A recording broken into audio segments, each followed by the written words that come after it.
दोस्तों, अधिकतर लोगों को लगता है कि सोते वक्त उनका शरीर और दिमाग दोनों ही बिल्कुल निष्क्रिय अवस्था में चले जाते हैं, लेकिन ये सच नहीं है।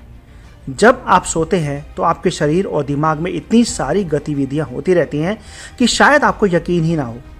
नींद के दौरान शरीर और दिमाग आपकी सेहत के लिए कई जरूरी काम निपटाते रहते हैं। तो दोस्तों, आज हम ऐसी ही कुछ गतिविधियों के बारे में बात करेंगे। तो सबसे पहले हम बात करते हैं स्लीप पैरालिसिस के बारे में। कई बार नींद में लगा होगा कि आप जाग रहे हैं लेकिन हिल नहीं पा रहे हैं। ऐसी स्थिति में डरावनी चीज़ों का भी एहसास होता है। यह स्लीप पैरालिसिस कहलाता है। जब आप सो रहे होते हैं तो ब्रेन आपके शरीर की मसल्स यानी मांसपेशियों को आराम करने के निर्देश देता है और यह लगभग पैरालिसिस की स्थिति होती है।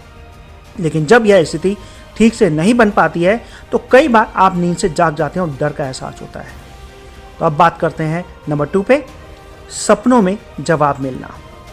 कई बार हम जीवन के कई सवालों के जवाब खोज रहे होते हैं और उनके जवाब हमें सपने में मिलते हैं। यह इसलिए होता है क्योंकि कई बार हमारा सबकॉन्शियस माइंड कई सवालों के जवाब जानता है, लेकिन उन्हें कॉन्शियस माइंड तक पहुंचने में वक्त लगता है।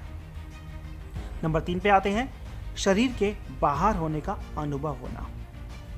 एक ऐसा अनुभव जिसमें व्यक्ति को लगता है कि वह अपने शरीर से बाहर है और फिर भी अपने शरीर को बिस्तर पर लेटा हुआ देख सकता है।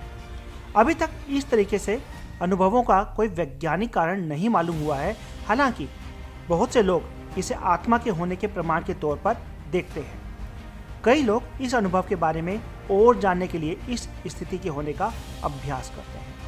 नंबर 4 पे आते हैं, सपने में भी सपना देखना। ऐसा हो सकता है कि सपना देखते हुए आपको लगे कि आप जाग गए हैं, हालांकि सपना जारी रहता है।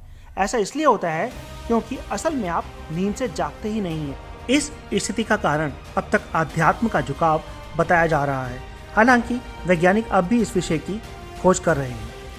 नंबर 5 पे आते हैं, डरावने ख्याल। कई बार ठीक से सोने जाने के वक्त पर आपको ऐसा लगता होगा कि आपके आसपास कोई डरावनी चीज़ है। यह खासकर बच्चों में होता है। एक्सपर्ट्स कहते हैं कि जब आप सोना नहीं चाहते तब खासकर ऐसा होता है। इस अनिच्छा अनविलिंगनेस से कई बार डरावने ख्याल आते हैं और कई बार आप कोई अच्छी कल्पना भी बनाते हैं। नंबर 6 पे आते हैं, एक जैसे सपने। सपनों की यह सबसे दिलचस्प दुनिया है जहां कई बार ये महसूस होता है कि आप एक जैसा सपना बार बार देख रहे हैं। दरअसल हमारा दिमाग बहुत सी घटनाओं से उबरने की कोशिश करता है, खासकर बुरी घटनाओं से। इस प्रक्रिया में उसी तरह से किसी एहसासों वाली घटनाएं या मिलती जुलती चीज़ें आप सपनों में देखते हैं। आम दिन की चीज़ें आपको बार बार नहीं दिखती क्योंकि दिमाग उनको भूल चुका होता है और उससे उबरने की कोशिश नहीं कर रहा होता। तो नंबर 7 और लास्ट पर आते हैं, नींद में चलना। नींद में चलना काफ़ी खतरनाक हो सकता है क्योंकि नींद में चलने के दौरान कई बार लोग खुद को काफ़ी नुकसान पहुंचा लेते हैं। सबसे खतरनाक बात यह है कि नींद से जागने के बाद व्यक्ति को कुछ भी याद नहीं रहता है। व्यक्ति नींद में इसलिए चलने लगता है क्योंकि नींद के दौरान उसका शरीर तो जाग जाता है, लेकिन ब्रेन नींद में होता है। अभी तक नींद में चलने के ठीक कारण पता नहीं चल पाए हैं। तो दोस्तों, अगली वीडियो में फिर मिलते हैं कुछ और इंटरेस्टिंग फैक्ट के साथ। अगर आपको वीडियो पसंद आए तो लाइक शेयर सब्सक्राइब जरूर करें और अगर आपको किसी और स्पेशल टॉपिक पर वीडियो चाहिए तो नीचे दिए कमेंट बॉक्स में अपने टॉपिक्स बताएं। Thank you.